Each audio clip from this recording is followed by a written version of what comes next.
Hello, welcome to Happy Looming. This is Christy. And Janae.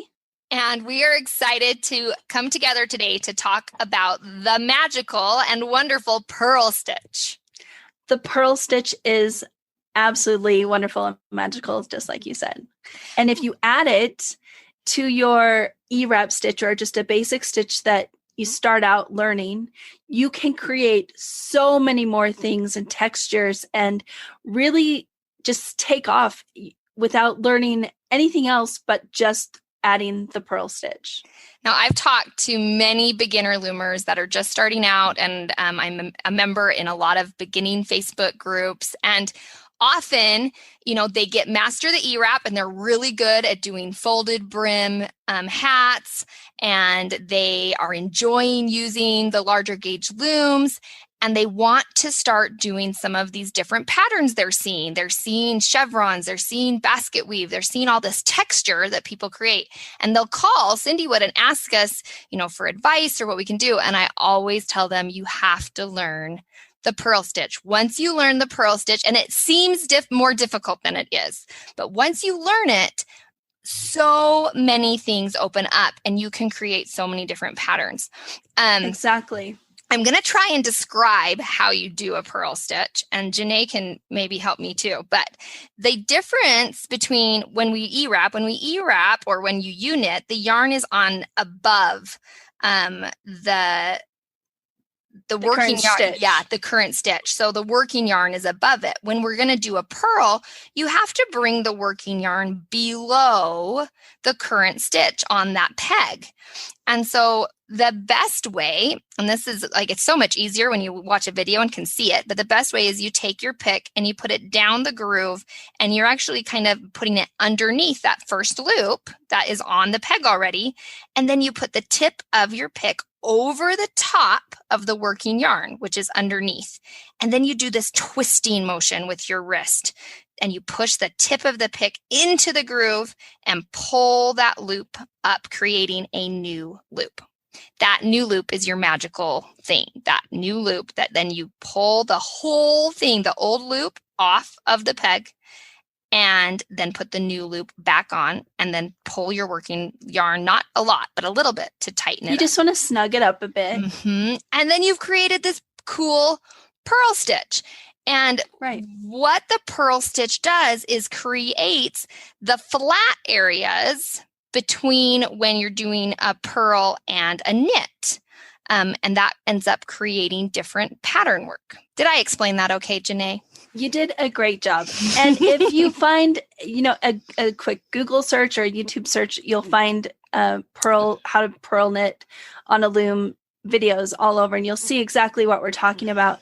And the one thing that I did, like you were talking about the folded brim hats, that was the next step after the rolled hem hat that I learned how to do on a loom. And then I did the folded brim. And then that took me into, I really want to learn how to do ribbing. I wanted to learn the rib knit around the brim of a hat. So you could do a ribbed brim, like a 1x1 or a 2x2. Yes. Mm-hmm. Yes. That inspired me to learn how to do the purl stitch. And the thing about the purl stitch that I found super helpful for myself was that even though it's spelled Purl, if you think of it like a pearl that you go diving for, it helps you to remember that you dive down through the stitch with your pick to pick up the pearl. And then that new loop is your pearl, and you put it back on the peg. I love that. That's adorable. Okay, so that's how I remembered how to do them. Yes. You go diving for a pearl.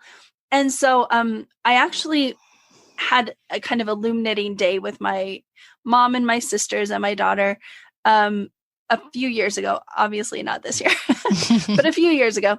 And I was teaching them how to loom knit, and we had so much fun. My one sister already knew how to do the ewrap, and she had been making ewrap hats. And she would do the folded brim, but then she would sew it together with needle and thread because she didn't know how to do the folded brim. She'd been doing that for a while. So she was super excited to learn the purl stitch. So I taught them the purl stitch, and then she was working away, and she was doing purl after purl after purl, row after row after row. And I was like, what are you doing? Are you just practicing it? And she's like, no, I wanted to make just a purl texture item. Oh. And so one thing and she was making a dishcloth. And so she was super sad when she finished this purl knit dishcloth, because I explained to her that the purl is the exact opposite of the knit. So basically the purl is the backside of the knit stitch. It is. So what she had done is made like she just done a knit, basically a backwards knit dishcloth. If you turn it over, it's all knit stitches. Yeah. And she was like, I can't believe I did that. Why didn't you tell me? That is so funny. So basically, if you turn your hat or your knit item inside out, or you look at the back side of it, you'll see that it's all purl stitches. So if you create it, it's just knitting in reverse, basically, is what a purl is. It's just creating that knit stitch so that the knit stitch shows on the back and the purl side shows on the front. And like Chrissy said, it can make kind of a divot, because what happens is the knit stitch will make the yarn pull in the direction that the knit stitch is showing. So that's why you get your knitting that curls up. And that's why people say if you do a few purl stitches here and there, it will help your knitting to stay flat. Yes. Because they pull against each other. So they cause it to flatten out, if that makes sense. So I've had a lot of people call me about, I want to make a blanket, but they only know ewrap. And if you try and make a flat item all in ewrap, the sides will just curl in on itself. And so explaining, that's why most people will do a garter stitch edge. And garter stitch is just a combination stitch of an entire row of knit with an entire row of purl is what creates the garter stitch. And many people will use a garter stitch border around their washcloths or around their scarves or shawls, as well as blankets, so that it will lay flat. Exactly. Yeah. Because the stitches will pull against each other. Instead of all pulling in the same direction, which causes it to curl, they'll pull in opposite directions if they're side by side, which makes it kind of even out and go flat. So that's why it's another great reason to push yourself into learning that next stitch.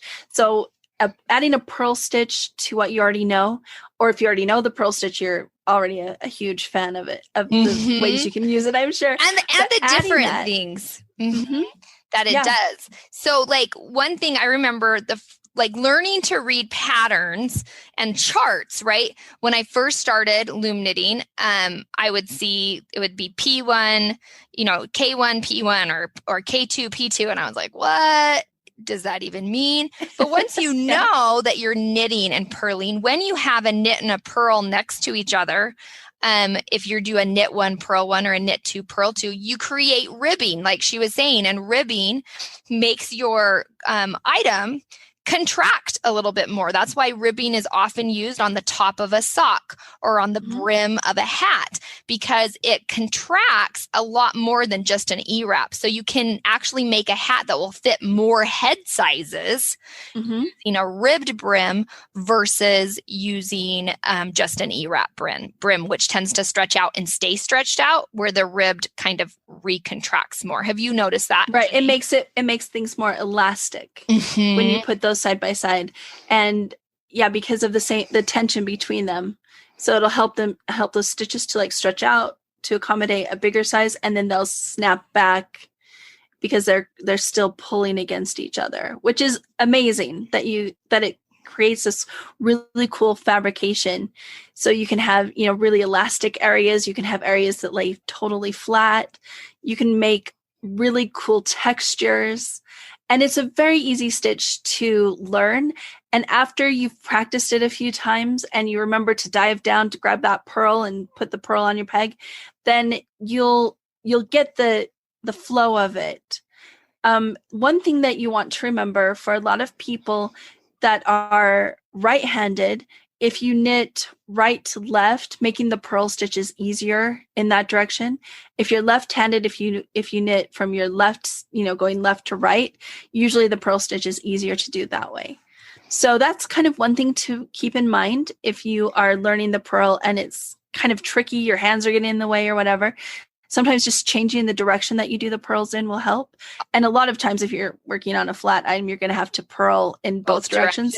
So if you just pick, like a couple of squares, or think about maybe making a scarf length item and say, I'm really going to practice this stitch, and use a combination of purls and your regular ewrap or a Uknit, whatever stitch that if you incorporate that into just a practice item and give yourself that time to just kind of learn the stitch and practice it in a repetitive way, a lot of times you can just pick it up quickly, and by the end of that project you're going to be a purling expert. So one of my favorite books to use that when I was starting out learning new patterns is Kathy Norris's Loom Knit Dishcloths, and it's sold on Amazon. It's from Leisure Arts, and I'll provide a link.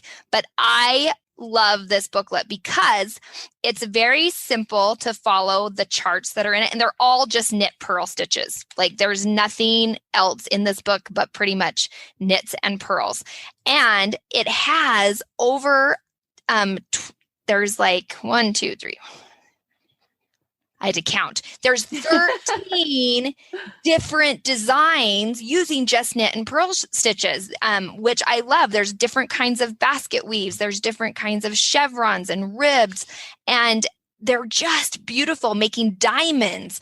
And this was my introduction to going, okay, I'm going to branch out and do something other than just an ewrap hat or just a ribbed something. And they're small. That's the nice thing about dishcloths, is they aren't huge, and they help you practice that pattern. And then when you find the one you're like, oh, this one's really pretty, I really like this one, then you can move on to use that on a bigger blanket or a larger project. Totally. And that's why I am obsessed with dishcloths, because they're such a great practice item. Plus they're useful. I get to use them afterwards, or I give them away as gifts or whatever. But you can totally practice a brand new stitch without worrying, am I going to ruin something that's bigger that takes me longer? And nobody notices if you accidentally purled a knit stitch or knitted a purl stitch on your washcloth, right? Like nobody's gonna be, ooh, that's not perfect, right? It's a great practice item. Yeah, even if it's noticeable, it's still usable. Like you don't have to worry about it. And that's one thing frog it. Right. Unless you're like me, and then you go back and you do frog it and remake it. But that is something that you could just keep going and not worry about going back on and stressing about making it perfect. And there are there's a lot of other pattern designers who have made books like this. I know that Luma Hat has a dishcloth book that also is teaching a lot of different patterns. And Renee Van Hoy has some great dishcloth books. But I just find that is a really great way. And the great part that I think it is you can take any of these knit purl combination patterns and then adapt them to basically any kind of project, a hat, a shawl, once you've learned how to do them. So I want to encourage people to get brave and, learn how to do the purl so that you can open up all of these different ideas of projects. I have loved looking at Laurie Shue's blankets that she's been making. Have you seen some of her blankets? She has become a master at making blankets. Take a long time. They're big.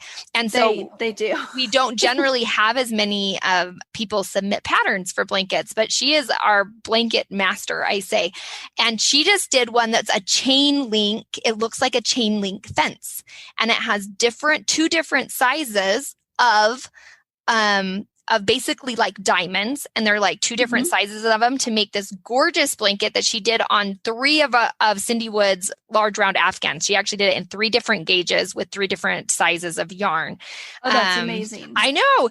And it's so fun to see how the pattern pops with different yarns. And like she used Charisma on one, but she used the Bernay blanket on another. And then she used Red Heart number 4 on the 1/2 inch. And so it looks just slightly different, but they all just look fantastic. And the whole pattern is just knits and purls. Yeah.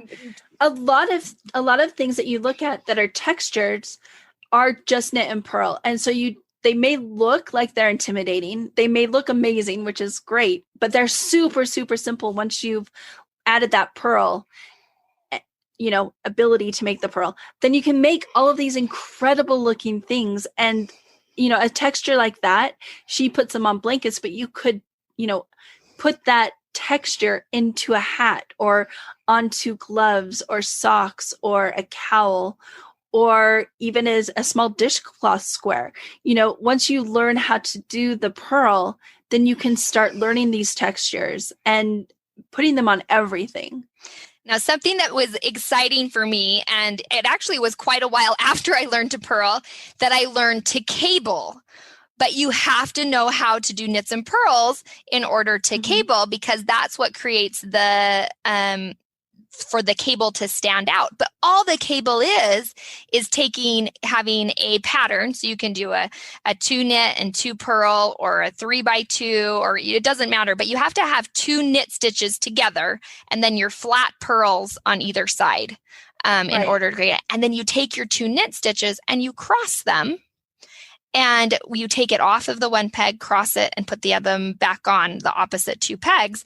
And then you start knitting and purling again, that same pattern, and it creates the cable process, which is very elegant. And people are like, how do you do that? But it's actually pretty simple. But it's another step that you can do once you learn the purl stitch. Yes, exactly. And it's interesting because when you talk about the textures that you can create with purls, a lot of times the purl will create the stitching to be pulled inward so that, or, to the back, so that it creates like a flat area. And then when you make a knit stitch next to it, the knit stitch really pops out, which also adds that really cool texture. But one thing that does happen if you create a lot of purl stitches with, next to each other, those stitches will pop out instead, and the knit stitches will push back. So it's kind of interesting that once you learn how the purl works with the knit stitches, you can start creating a lot of things. And once you learn how they kind of work together, then you can create cool little bumps and things like that by using, either one of those, just depending on how many purl stitches you have next to each other. And so it's really kind of cool the way that they work in knitting. And it's really fun to learn how they work as you're making things and see how they interact differently with different kinds of textures. So I think one of my favorite hat patterns that I love to use is a basket weave. And the basket weave is you take 4, the ones I usually do it in a multiple of 8 because I like to use the KK Purple 48 peg loom. And so, I'll take my loom that's a multiple of 8 in order to do it. And it's a 4x4 pattern. So you do 4 pegs that are knitted and the next 4 pegs are purled, and you do that all the way around, and you do that for 4 rows, but then you swap. And now I'm going to knit the first 4 and then purl, you just change direction. So you create these little boxes basically. So right. if I knitted 4, purled 4 for 4 rows, then in the next 4, I would purl 4, knit 4 all the way around and swap that for 4 rows. And then I would switch again. And it's something that looks intricate and looks more difficult, but is actually pretty simple and pretty fun to do. And it's really, really cute too. My husband wears one of the hats that my very first, it's orange. It's like hunter orange. And I made it 7 or 8 years ago. And it is so haggard. This basket weave hat is so haggard. And I'm embarrassed by it now because it is just so worn out, and it's been washed probably 800 times. And he's still it's his go-to hat in his car, on cold days. He always puts it on, and it's so loved. But he always says, he's like, you have to make me a new one then. But by the time I always make a new one, I always have someone else to give it to, because it's this one's for this person, this one. So eventually I have to make a new basket weave hat for my husband, because his orange one is definitely at the end of its lifespan, but he loves it. So that is a positive. And and that's a great point too, because that's a stitch that you can use for men and women. It's not necessarily too feminine looking. Mm-hmm. So it really is unisex. You can use it for kids, you can use it for adults. it really does span the gambit, so to speak. Like you can put that on anything for anyone and they'll probably be pretty happy with it. And it's not a very, like, it makes a really cute beanie. And it doesn't contract too much. Like, I feel like it creates a good size hat that fits comfortably on that. Because usually I use Melissa Biza's unisex basket weave hat is the one that I used her pattern for that. And it's nice because it has a nice ribbed brim on it. So it contracts, right? Well to the head. But I made one for my husband who has a smaller head, and I made one for my dad who has a bigger head, and it still fit both of them, which was nice.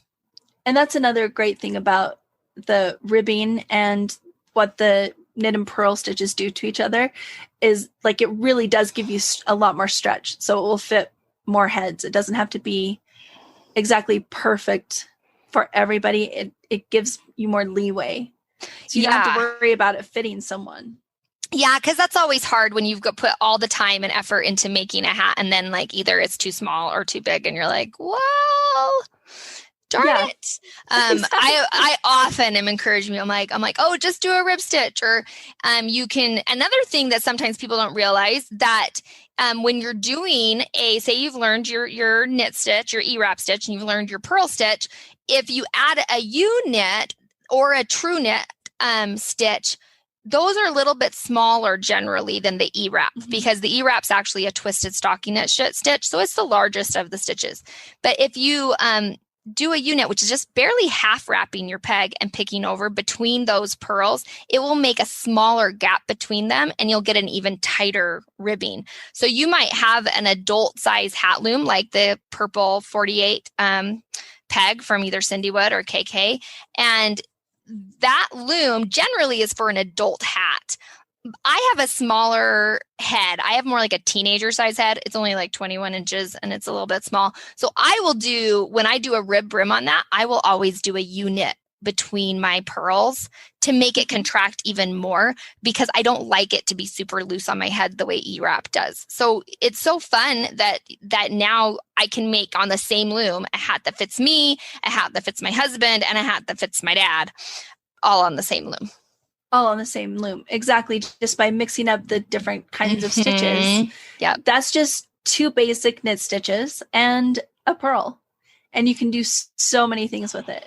So we encourage you to get out there and either watch some videos or ask a friend who knows how to loom knit. Say, show me the purl stitch, because I know that the first time I had to purl, my sister had to sit by me quite a few times for me to master it. I finally did. I did want to say my niece, she is right-handed and she purls with her loom upside down, which is interesting. Like her loom, she turns it around and faces, the pegs are like facing her. And that's how she'll purl, because it's easier for her. I'm left-handed. So I tend to just purl and I knit going counterclockwise. So, so it doesn't get in my way, but that is another trick. And there's a video of that on the CinDWood Looms YouTube that shows the way I purl and the way she purls. So there's different ways for everyone. Mm-hmm. Yeah. Just like there are so many different ways that you can create a stitch, there are so many different ways that people hold their picks and hold their looms, and none of them are wrong. Mm-hmm. If you end up with the right stitch, then you haven't done it wrong. It's interesting to see the different techniques. And once you kind of like, I've made myself kind of learn how to knit over holding my pick in lots of different ways, just so that I have an idea of how it creates the stitch and the kind of tension that it puts on the yarn and all of those kinds of things. I'm curious about that kind of stuff. So, find what works for you. And if one way doesn't work, there are a ton of different ways to do the same thing. And don't give up, right? Like, don't give up. Like, keep at it, because it really is I think one of the most important stitches for anyone who's loom knitting to get comfortable with. Yes. And if you find that you're getting frustrated or whatever, just put it down, pick up another project or or walk away from it for a little bit, and it will eventually click in your brain and you will be able to make it work. The muscle memory will happen, but you just need to be patient with yourself when you're learning something new, and it really does pay off. Yay! Thank you for joining us today as we talked about the magical and magnificent purl stitch. It has been so much fun, and we will talk to you soon. Happy looming! Happy looming. Bye.